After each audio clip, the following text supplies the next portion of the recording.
ሰላም ጤና ይስጥልን በመላው ዓለም የምትገኙ የተወደዳችሁ የሮሃ ቲቪ ተከታታዮች ሰኔ 4 2018 ዓ.ም የምሽት ዜናዎችን ይዘንላችሁ ቀርበናል። በወሎ የተነሳው ከባድ ውጊያ በአገዛዙ ሰራዊት ላይ ታላቅ ኪሳራ አድርሷል። ወሎ ከ850 በላይ የመከላከያና የፖሊስ አባላት መሳሪያቸውን ይዘው ፋኖን ተቀላቅለዋል። ሙሉ የግንባር ዘገባውን እናሰማችኋለን። በጦር ሜዳ መቋቋም ሲያቅተው ህጻናትና ሴቶችን ማገት የጀመረው አገዛዝ የአፋብን ከፍተኛ አመራርን ቤተሰቦች በጅምላ አግቷል። እንመለከተዋለን። የ65 ንጹሃን ወገኖች ህይወት በሳውዲ አረቢያ እስር ቤት ተቀጠፈ። አገዛዙ አሳፋሪ አካሄድና የ65ቱ ስደተኞች አሰቃቂ ሞት ሙሉ መረጃ ይዘናል። በአዲስ አበባ ለአንድ የተሽከርካሪ ሰሌዳ ታርጋ እስከ 56,000 ብር የሚደርስ ክፍያ እንዲከፍሉ ሊገደዱ ነው። ይፋ የሆነው ሰነድ ያስከተለው ህዝባዊ ቁጣና ዝርዝር ዋጋዎችን ይዘን ቀርበናል። ግብጽና ኤርትራ ለአገዛዙ መርዶ የሆነ ስምምነት ይፋ አድርገዋል። በአፍሪካ ቀንድ ላይ የፈጠሩት ወታደራዊና ዲፕሎማሲያዊ ከበባ ምን ይመስላል? ዝርዝሩን እንመለከታለን። አድማጭ ተመልካቾቻችን አብራችሁ ልትቆዩ ከፈቀዳችሁ እነዚህ መረጃዎች በዝርዝር የምናሰማችሁ ይሆናል። የሮሃ ቲቪ ወቅታዊና ሀቀኛ መረጃዎች እንዲደርሷችሁ ቻናሉን ሰብስክራይብ፣ ላይክ እና ሼር በማድረግ አሁኑ ነው ቤተሰብ ይሁኑ።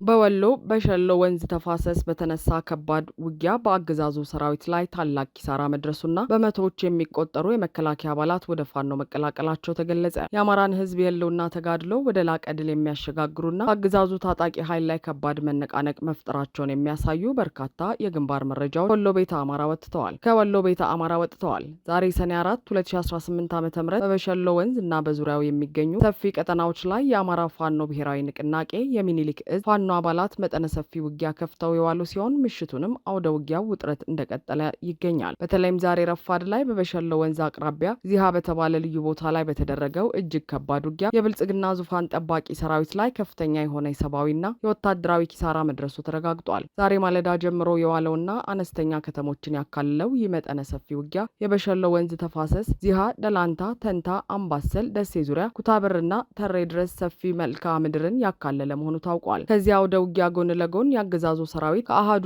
የመፍረስና ወደ ፋኖ የመቀላቀል ሂደት በከፍተኛ ሁኔታ ቀጥሏል። የሚኒሊክ እዝ 303ኛ ኮር አካል የሆኑትን 19ኛና 30ኛ ክፍለ ጦሮችን የተቀላቀሉ የመከላከያ ሰራዊት አባላት እንደገለጹት መከላከያ በአሁኑ ወቅት የመዋጋት አቅም የሌለው ሲሆን ሰራዊቱም በፍጹም መሰላቸትና በከባድ የስነ ልቦና ውድቀት ላይ ይገኛል። የተቀላቀሉት መካከል አንዳንዶቹ ከኮሌጅ ተጠልፈውና ታፍነው በግድ ወደ ማሰልጠኛ የገቡ ወጣቶች መሆናቸውን ጠቅሰው ለቤተሰቦቻችንና ለወንድም እህቶቻችን ማጥፊያ የሆነን ስርዓት አንጠቅምም በሚል የህዝባቸውን ወገን ፋኖን መምረጣቸውን ገልጸዋል። ስቦ በማስከዳት ስርዓቱን ከማፍረስ ስትራቴጂ ጋር ተያይዞ ከመስከረም 14 2018 ዓ.ም ዘመቻ አደም አሊ አባናደው ጀምሮ ላለፉት ተከታታይ 8 ወራት ብቻ ከ850 በላይ ያገዛዙ መከላከያ አድማ ብተና፣ ፖሊስ፣ ሚሊሻና አባላት 303ኛውን ግዙፉን አሳምነው ኮር ፋኖን መቀላቀላቸው ታውቋል። አሁንም አልረፈደምና ቀሪው ያገዛዙ ሰራዊት በፍጥነት ፋኖን በመቀላቀል ህይወቱን እንዲታደግ የኮሩ ፖለቲካ መምሪያ ኃላፊ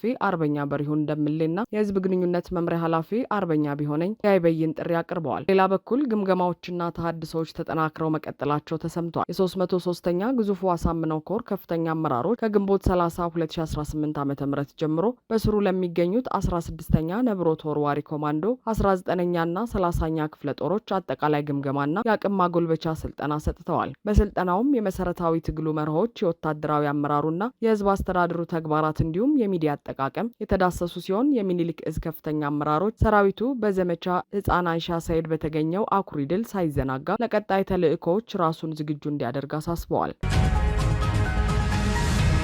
የአማራ ፋኖ ብሔራዊ ንቅናቄ ከፍተኛ አመራር የሆነው የአርበኛ ሳሙኤል ባለድል ቤተሰቦች በአገዛዙ ታግተው መወሰዳቸው ተገለጸ። የአማራን ህዝብ ህልውና ለማስከበር ግንባር ላይ እየተፋለሙ ያሉ የነጻነት ታጋዮችንና አርበኞችን በጦር ሜዳ ገጥሞ ማሸነፍ ያቃተው አገዛዝ የተለመደውን የሽንፈት በትር በንጹሐን ቤተሰቦች ላይ ማሳረፉን ቀጥሏል። የአማራ ፋኖ ብሔራዊ ንቅናቄ ከፍተኛ አመራርና የስልጠና መምሪያ ኃላፊ የሆነው የአርበኛ ሳሙኤል ባለድል የቅርብ ቤተሰቦች በአገዛዙ የደህንነትና የወታደራዊ ኃይሎች በጅምላ ታፍነው መወሰዳቸው ታውቋል። በደረሰን መረጃ መሰረት የታገቱት የአርበኛ ሳሙኤል ባለድል የቅርብ ቤተሰቦች ባለቤቱ፣ እህቱና የእህቱ ባል ሲሆኑ አገዛዙ ህጻናት ልጆቻቸውንም ጭምር ሳይምር አብሮ በጅምላ አፍኖ ወስዶ አስሯቸዋል። ይህ በአርበኛው ቤተሰቦች ላይ የተፈጸመው የመጀመሪያ ግፍ አለመሆኑን የገለጹት የቅርብ ወገኖች ቀደም ሲልም የዚህ ከፍተኛ አመራር አጎትና የአጎቱ ልጅ በአገዛዙ ታጣቂዎች በግፍ ተለይተው መገደላቸውን አስታውሰዋል። አገዛዙ ህዝባቸው ላይ እየተፈጸመ ያለውን ሁለንተናዊ ጭቆና ለመቀልበስ ዱር ቤቴ ያሉ አርበኞችን ሰራዊቶችንና የፋኖ መሪዎችን መሬት ላይ ገጥሞ ማሸነፍና መቋቋም ሲያቅተው መድረሻ ቢስ በመሆን ቤተሰቦቻቸውን መግደል፣ ማገትና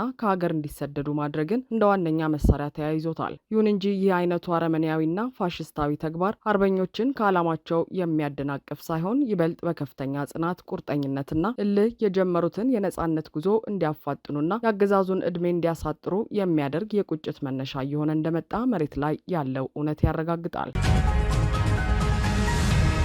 በሳውዲ አረቢያ የሞት ፍርድ ከተበየነባቸው ከ200 በላይ ኢትዮጵያውያን መካከል 65ቱ በሞት መቀጣታቸው ተሰማ። ከሳውዲ አረቢያ የደረሰን ልብ ሰባሪ መረጃ እንደሚያመለክተው በአሲር ክልል ሀሚስ ሙሻይት በሚባለው እስር ቤት ውስጥ ከሚገኙትና የሞት ፍርድ ከተፈረደባቸው ከ200 በላይ ኢትዮጵያውያን ስደተኞች መካከል 65ቱ በሳውዲ ባለስልጣናት አማካኝነት በሞት ተቀጥተዋል። እንደ ወጡት መረጃዎች ገለጻ ከሆነ በእስር ቤቱ ልዩ ስሙ ብሎክ 5 ውስጥ ታጉረው የነበሩት እነዚህ 65 ኢትዮጵያውያን ሰኔ 3 2018 ዓ.ም ተወስደው የግድያ ቅጣት ተፈጽሞባቸዋል። የአሰቃቂ የሞት ቅጣት የተፈጸመው ቀደም ሲል የኢትዮጵያ ኦርቶዶክስ ተዋሕዶ ቤተክርስቲያን ቅዱስ ሲኖዶስና ብፁዕ ወቅዱስ ፓትርያርኩ ለሳውዲው ንጉስና ለአልጋ ወራሹ የልመናና የተማጽኖ ደብዳቤ በመጻፍ ወገኖቻችን በምህረት እንዲለቀቁና ሕይወታቸው እንዲተርፍ ዲፕሎማሲያዊ ጥረት ባደረጉበት ወቅት በአንጻሩ አገዛዙ ለእነዚህ ወገኖች የዲፕሎማሲ ስራ መስራት ሲገባው በዝምታ ማለፉና ለሞት መዳረጋቸው ጉዳዩን ይበልጥ አሳማሚ አድርጎታል። የቀጠናው ታዛቢዎችና የዜጎች መብት ተሟጋቾች እንደሚሉት ይህ በ65 ወገኖቻችን ላይ በአንድ ጊዜ የተፈጸመው የሞት ግድያ የአገዛዙን ፍጹም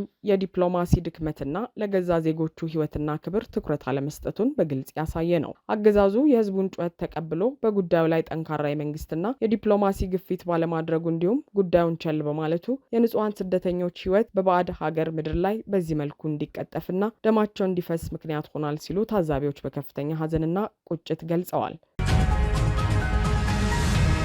አዲሱ የተሽከርካሪ ሰሌዳ እስከ 56 ሺህ ብር የሚደርስ እጅግ የተጋነነ ዋጋ መቆረጡ ህዝቡን በከፍተኛ ሁኔታ አስቆጣ። በከፍተኛ የኑሮ ውድነት፣ በዋጋ ግሽበትና በኢኮኖሚ ቀውስ እየተጠበሰ የሚገኘውን የሀገሪቱን ህዝብ ይበልጥ የሚያደህይ መተንፈሻ የሚያሳጣና የአገዛዙን ስልታዊ ኢኮኖሚ ብዝበዛና የኪስ ማድረቂያ ስልት የሚያሳይ አዲስ መረጃ ወጥቷል። የአገዛዙ የገቢ ማሰባሰቢያ መዋቅሮች አዲስ የተሽከርካሪ ሰሌዳ ታርጋ ለመሸጥና ከአሽከርካሪው ኪስ ገንዘብ ለመንጠቅ ያዘጋጁትና ከመግለጫቸው ቀድሞ የወጣው ሰነድ በአሁኑ ሰዓት በህብረተሰቡና በአሽከርካሪዎች ዘንድ ከፍተኛ ቁጣንና ብሶትን ቀስቅሷል። ይህ ይፋ የሆነው ሰነድ እንደሚያመለክተው ለአዲስ ሰሌዳ የተቆረጠው ዋጋ የፊትና የኋላ ታርጋዎችን እንዲሁም የተጨማሪ እሴት ታክስን ያካተተ ቢሆንም ለግል መገልገያና ለንግድ ተሽከርካሪዎች የተቆረጠው ክፍያ ግን ከማንኛውም የዓለም ሀገር አሰራር በተለየ መልኩ እጅግ የበዛና የቀጥታ ዘረፋ ያህል የተጋነነ ነው ተብሏል። በዚህም መሰረት በነዳጅ ለሚሰሩ የግልና የንግድ መኪናዎች እስከ 56 ሺህ ብር፣ በኤሌክትሪክ ለሚሰሩት ደግሞ 44500 ብር እንዲከፈል አስገዳጅ ውሳኔ ተላልፏል።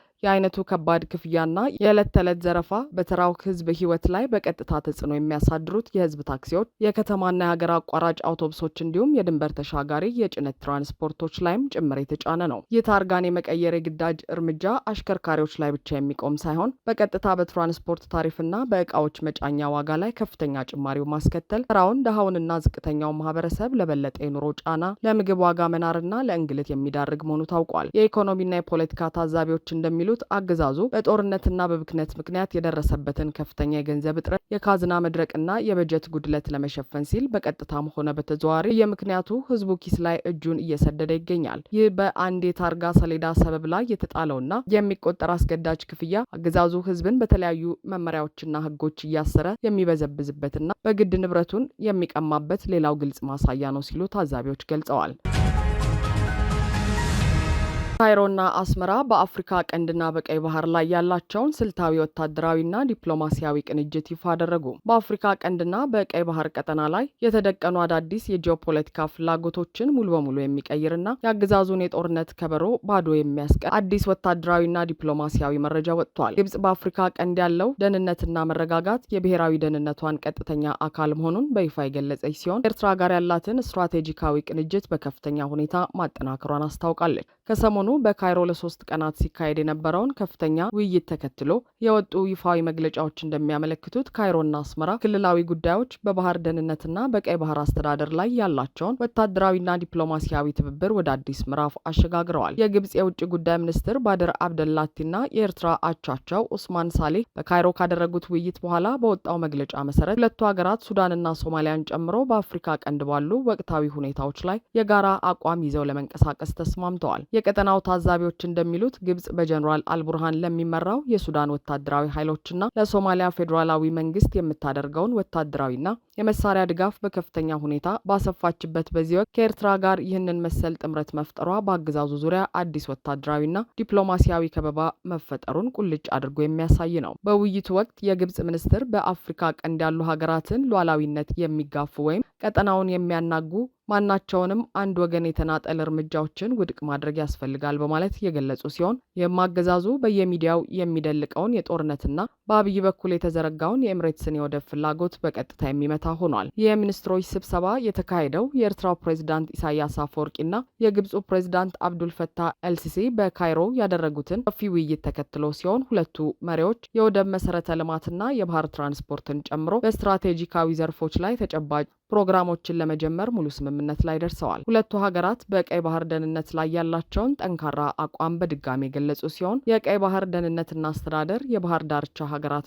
ብቸኛ ኃላፊነት ሆኖ ይቀጥላል ብለዋል። በተጨማሪም የባህር ዳርቻ የሌላቸው አካላት በዚህ ረገድ የደህንነት ዝግጅቶችን ወይንም ሚናዎችን መጫን ወይም ዓለም አቀፍ ሕግን በመጣስ የባህር በር ተደራሽነታቸውን ለማረጋገጥ የሚያደርጉትን ማንኛውንም ሙከራ ሙሉ በሙሉ ውድቅ እንደሚያደርጉ በይፋ አስታውቀዋል።